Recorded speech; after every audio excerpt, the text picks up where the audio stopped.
Support Pro Play Games on Patreon.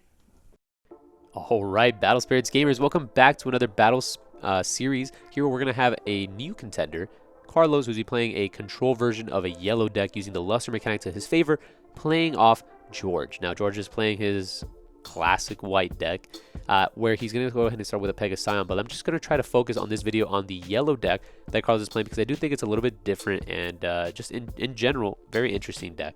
So yellow was on the play, starting off with a Flying Arc, which is a great nexus for this Luster mechanic deck, and then following up with a Fairy Lepre. Right after the Fairy Lepre was summoned, he then goes back to his turn. He goes ahead and summons a Great Bow Angel. Now, all these cards aren't necessarily trying to use or make use of the Luster mechanic. For those of you that are unaware of the Luster mechanic, like I was before this match, is the fact that when you use a magic card during a battle, right? So you have cards that will say flash, do something. You can then, once the battle has resolved, add those cards back from the trash to your hand. So it has a very nice recycling effect. Now, if you want to use cards that have very good flash mechanics, there's a couple different ways that you can do it. I think cards that that state, or at least in Carlos' deck, that state reduce your opponent's battle power, or their spirit's battle power, is what he's trying to go for. So his main objective is to go ahead and swing with his spirits, trigger the flash effects that will reduce the battle power of the opponent's spirits, as you see here, and then use that to his advantage to push for more and more pressure. In this situation, he used Gleam of Hope, which states flash, draw a card. All of your spirits with Luster or Blessed gain 1000 battle during this turn, which allows him to push over this really beefy Pegasion, right? And then once the battle is over, he is then able to add that card back to his hand. So he was able to put a Nexus, put 3 cards on pressure, and then he was able to quickly summon his War Angel Shin, Bandai Celestial. Now, War Angel Shin for 1 core is a 2000 power spirit, which states that it has Luster. When the battle ends, return all magic cards you use during this turn to your hand. While this spirit attacks, if it is a level 3, once per turn, when you use a magic card, refresh the spirit after the cards resolve. So the main objective of this deck is to go ahead and swing with the War Angel, trigger a bunch of spells, restand the War Angel, and swing again using those spells that he just got once again. So we can reduce the whole board down to 0, and by game mechanic, if the opponent's spirits are reduced to 0, they do leave the zone, and he can just attack very safely. So it passes it back to George. Now, I know I haven't said a lot about what George is doing, but now we're finally starting to see the ball rolling on George's side. We do see his Nexus. He does summon a Bullet Ray, and now we got a couple of spirits on George's side, right? It's been quite a slow game, which is very different than the other commentaries that I've been doing. We'll see Carlos drop a card into the burst zone. Now, he did make it abundantly clear that he's not playing Ice Shields, so I think that has to be either A, Starbless Draw, or B, Exhaust Nexus, but I guess we'll have to wait and see. So we'll see a Hippocampo hit the board, and we got Fairy Lepre and War Angel Shin. War Angel Shin is going to go ahead and declare an attack. Let's see if he does some comboing. So there are a couple cores. It looks like it's going to be a level 3 War Angel, so he might be prepping to do a Luster turn here. So on the attack declaration, still doing a little bit of thinking, but it'd be really good here if he's able to have like a nice explosive turn with cards like Angelic Pressure and Drowsy Fumes. Calculating. We're doing a little calculating. And it seems like he's going to finally decide to make a move here. And he's going to be, yeah, that's great. That's exactly what we wanted. We're going to go see Angelic Pressure be activated. Now, Angelic Pressure states main and flash. For a cost of 1, select one of your opponent's battle spirit or their spirits and reduce its battle power by 3000 during this turn. So he's going to go and targeting the Pegasion, which is then going to activate the Shin's ability, which is going to let it go ahead and become unexhausted. And also he's going to be able to add the Angelic Pressure back to his hand, which may be used once again on the other attack declaration to possibly go ahead and reduce the Bullet Ray. Now, again, these isn't exactly free because you do have to spend cores for everything that you do here. But he could spend the cores that are already on the War Angel Shin, just drop it to less than 3. He's going to go ahead and swing with the Hippocampo. That's kind of trolling. He's going to go ahead and defend that. Now, Hippocampo is a blessed creature, and because of the Flying Arc, it gains 2000 battle power during the turn. So it is, even though it is at 1 core 2000 power, it is actually at 4000, which is pretty darn big. Bullet Ray can't stop that one. And he's going to go use Angelic Pressure, removing the core from the War Angel on that attack declaration, which is going to go ahead and reduce the Bullet Ray by another 3,000, making it exactly 2,000. And then when the Hippocampo declares the attack, it's going to go ahead and be able to punch over this little fishy. It's going to go ahead and then use Gleam of Hope. Gleam of Hope, again, draw a card, gain 1,000 battle during this turn. And yeah, he's comboing. He's comboing. The issue is he's comboing on an attack declaration that is not on a lustered character. So they finally will go ahead and trade off here, and then it'll be passed back to George's side. So not a fan of how that turn ended up. He had a really good start, right? He swung with the War Angel Shin, was able to go ahead and make it unexhausted while also taking care of the Pegasion, but then he kind of trolled it with the Hippocampo. But we do a little gaming, do a little learning. It goes back to George's turn here, and George has a lot of cards in his hand. He hasn't really played down many of his spirits, so I'd be excited to see if he has a very explosive turn here. He still has a card in the burst zone, but Carlos really hasn't applied enough pressure to make that burst zone card activate. Now, if it was Starblast Draw, I'm pretty sure it would have triggered by now. So we can assume that it is in Starblast Draw, but it's more probably an absolute Ice Shield at this point in time. So he's probably going to hold that off for maybe one more attack, and then he may or may not Ice Shield. So it goes back to George's turn. George is going to go ahead and summon a D08 Axe Biter, which states that he has armor versus purple and yellow. Very, again, highly specifically teched card versus what Carlos is playing. I feel like every time I commentate one of George's games, his cards are just super teched, man. This guy's just ready for the matchups. So he summons the D08. D08 has armor versus purple and yellow when it has 1 or 2 cores, and he has a bajillion cores. But when it has 2 cores, specifically it states that neither this spirit nor any white nexus with a soul core can be destroyed by your opponent's destruction effects as a result of battle, and they cannot have their cores removed by their opponent's effects. So not only is he unaffected by the yellow sources, all of his cards are. So actually it was a Starblast draw.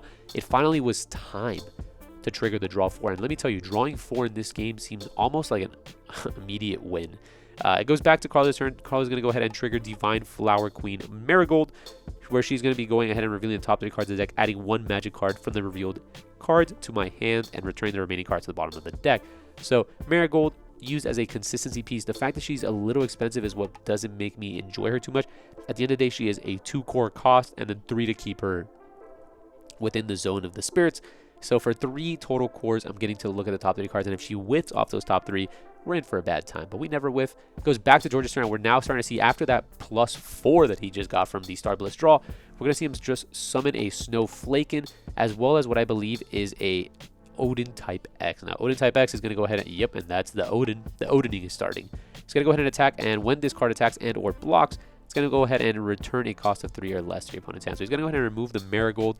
I'm assuming that with that draw 4, he's just trying to make sure that he's not in a lethal position.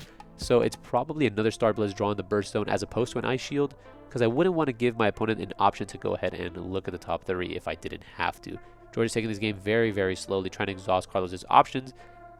And that's kind of the issue with this yellow deck. The fact that it needs to combo and use all these cards in their hand to go ahead and do their big luster plays.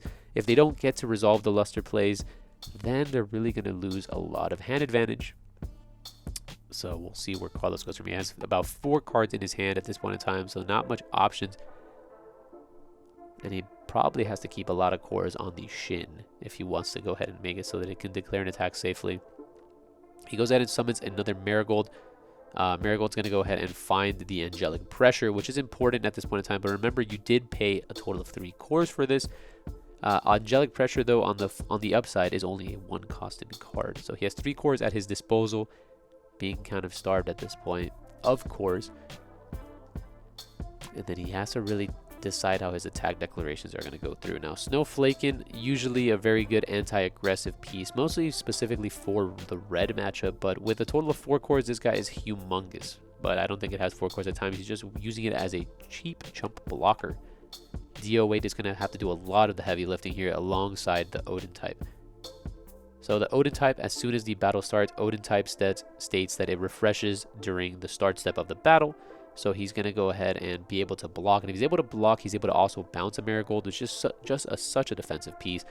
Goes into the battle step, refreshing the Odin, goes into attacking with Shin. Shin is going to go ahead and declare an attack. While Shin is attacking, it seems like he's going to be using the Exhaust Nexus, his flash effect, which reduces the battle cost of all of your opponent's spirits by 3,000, immediately taking care of the Snowflaken. He's then going to use Angelic Pressure to also reduce the Odin even further. And then he's going to go ahead and restand. George responds this by going ahead and triggering his Dream Bomb, which is going to go ahead and bounce the War Angel. Now that a lot of his cores have been exhausted, he probably won't be able to summon the War Angel at this point in time, and then it's going to leave an open game state for George to kind of take over. Since all this happened during the battle step, there's not much more that Carlos can do, and this is now George's game to win. He's going to go ahead and summon a Buffalong Bill. He's the brother. We got DOA. He just has to go ahead and amass 2 more spirits, maybe 3, 3 to be completely safe, and then he'll be able to run over the game now. I find it hard to believe that he won't be able to do this, especially with the big draw 4, but this is a rather slow version of a white deck. There's a lot of very big pieces here. We are playing the Enterprise. We are playing the Namen Guard, so we'll see if he's able to get there. And speaking of, we're going to go ahead and see, I believe that's a new card. That does not look like the Enterprise to me. That looks more along the lines of Dinosaur Harrier Turbo Rex. Now, Turbo Rex, he Turbo Rex his opponent as he goes ahead and, let's see, he has 3 cores. So we're going to go ahead and go over all of his effects. So he has an ascended cost of 3 or more. As an additional summoning cost, you must place all the cores of one of your spirits that cost 3 or more into the reserve. So you basically have to sack a creature to summon this creature. He sacks his DO8 to go ahead and summon this. During your opponent's attack step, you may select one of your opponent's spirits at the start of the start step. If possible, that spirit must attack first. So he basically says this one must attack, and then if he just preps correctly, he's able to defend very easily. Then for 2 to 3 cores, he can select one of your opponent's spirits that does not have Ascend and return it to the hand. So he's a very defensive dinosaur. He's a big boy, 9,000 possible attack with 3 cores on him. And just all around, it makes your opponent's turn a little bit awkward. If he has anything to combo off, like a suppression, plus this Turbo Rex, then Carlos is going to be Turbo Wrecked. That's going to go ahead and take care of his board. He did take 1 point of damage, and then on the following turn, he just has to deal a couple more pieces, and then we'll be exactly where we need to be. Now, we know one of the cards in Carlos's hand is the War Angel. He also has a Marigold, so, yep. Paying 3 for the Marigold. Marigold's going to go ahead and reveal 2 Starblast draws. He's going to go ahead and grab one of them. Kind of tough. White doesn't really trigger the Starblast draw, so you can't really burst it. And you're basically paying 4 for a draw 2. I don't think he has the time to be able to do that, but I may not be the wiser. So pushing his course to the side here, deciding how he wants to decide his fate, I guess. And he will pay the 4. He will pay the 4 for a draw 2.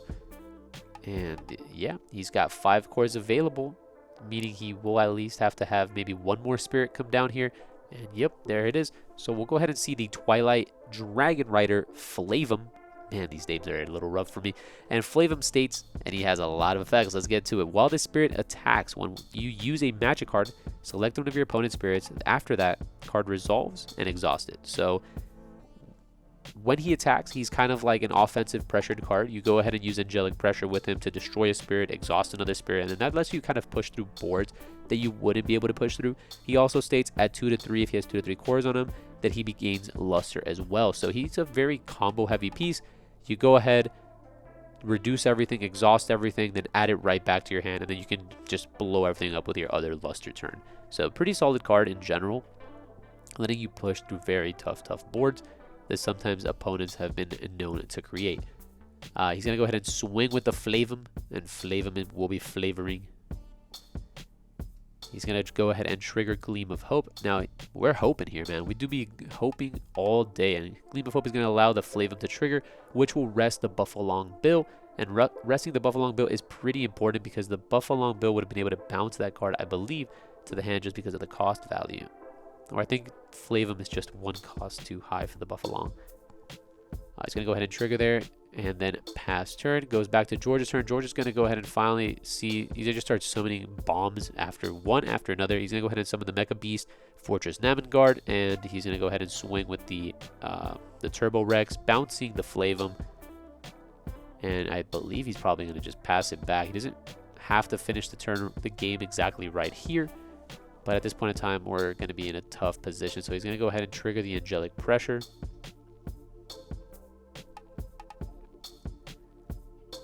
There we go. That's a completely separate card. I think he was playing around the Ice Shield, but it wasn't. So it was actually Feral Slash. Now, Feral Slash in the burst zone states, select one of your opponent's spirits with 3,000 or less battle power and destroy it. So He basically can't go for lethal here, and that's the reasoning. I guess George was playing it around the possible ice shield, so taking it very, very slow, making sure to keep some cards in active position because he is in a very low position. He's at 2 cores. So if the yellow player is able to just exhaust a character, push another character down by battle power reduction, and summon 2 spirits, then he surely has it. I mean, George does have something in the burst zone, which is most probably an ice shield, but we still got to play very, very safe. And let's see, you want to use your resources well. So it goes ahead and resummons the Flavum that has been returned to the hand. Flavum going to gain 1 core, and then he's going to have to just push. That's what I do like about this card. He kind of has like a rush and cannot be blocked effect. If you think about it, he just kind of turns everyone into the exhausted position and just kind of pushes through it, which is really, really nice. And now Carlos' hand size somehow has gotten very, very large. I think it's just the Gleam of Hopes. We do a lot of hoping. And now just War Angel Shin in conjunction with the Flavum, we might see a kind of little lethal combo here.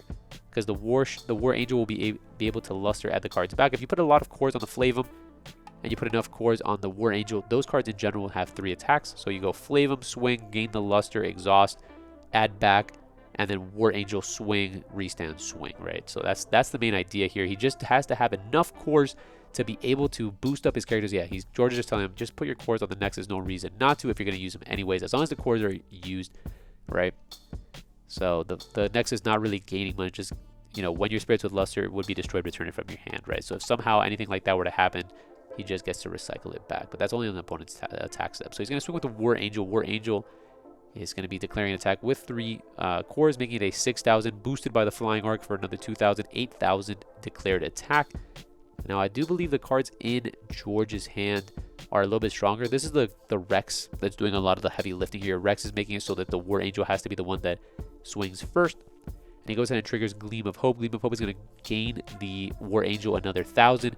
He will also be using Angelic Pressure to decrease the value of the Namen Guard. But Namen Guard loves being destroyed by battle. He absolutely loves it. And yeah, he just blocks with the Namen Guard. Namen Guard is going to go ahead and block, gain a total of 3 cores, and draw 3. Yeah, we do not care about that. He does have 2 more attacks to go through, so he goes Flavum. Flavum trigger any sort of spell at this point in time. Angelic Pressure probably is the one that we're going to use because we just lustered it back with our War Angel, Gleam of Hope. So he uses the Gleam of Hope, reducing it, draw a card, exhaust the Turbo Rex, swing for 1.